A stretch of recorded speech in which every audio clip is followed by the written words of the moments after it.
नमस्कार शेतकरी मित्रांनो, SRT पद्धतीने ज्या शेतकऱ्यांना शेती करायची आहे अशा शेतकऱ्यांनी सर्वप्रथम आपल्या जमिनीची चांगल्या प्रकारे नांगरणी करून रोटेटर करून अशा प्रकारचे ट्रॅक्टरच्या सहाय्याने आपल्याला 4 फूट अंतराचे बेड काढायचे आहेत। या ठिकाणी बघू शकता आपण अशा प्रकारे या ठिकाणी ट्रॅक्टरच्या सहाय्याने 4 फुटाचे आपण या ठिकाणी बेड तयार केलेले आहेत। या ठिकाणी बघू शकता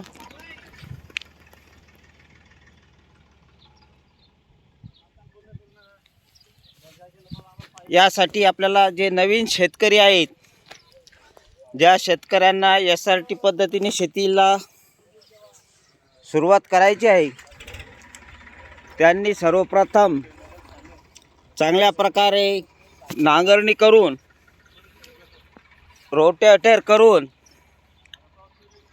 अशा प्रकारे 4 फूट ते 4.5 फुटाचे बेड आपण तयार करावेत। आणि बेड तयार झाल्यानंतर आपण या बेडवर ठिबक सिंचनची व्यवस्था असेल तर या ठिकाणी या बेडवर आपण ठिबक सिंचनची नळी आथरून घ्यावी प्रत्येक बेडवर, आणि या बेडवर लागवड करावी।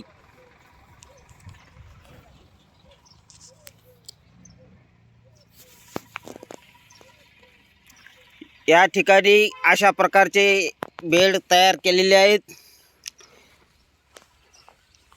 4 फूट अंतराचे, आणि यावर आता ड्रीप अंथरून पुढील हंगामामध्ये लागवड केली जाईल। प्रत्येक शेतकऱ्यांना माझी विनंती आहे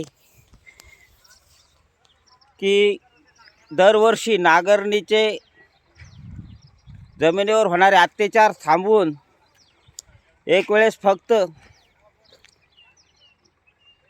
बेड तयार करून घ्यावेत। आदरणीय कृषीरत्न कृषीभूषण मान्य चंद्रशेखर बडसावळे दादा यांनी SRT तंत्र हे शोधलेले आहे, शेतकऱ्यांच्या खूप फायद्याचे आहे। या ठिकाणी एक वेळेसच आपल्याला फक्त बेड पाडावे लागतात, नंतर कायमस्वरूपी आपली नांगरणी रोटेटर हे बंद करावे लागतात। जमिनीवरील जे आपण नांगरणीचे दरवर्षी अत्याचार करतो, याच्यामुळे आपली जमीन नापीक होत चाललेली आहे।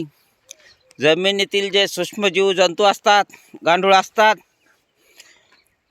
ते आपण जमिनीची उलथापालथ केल्यामुळे नष्ट होतात।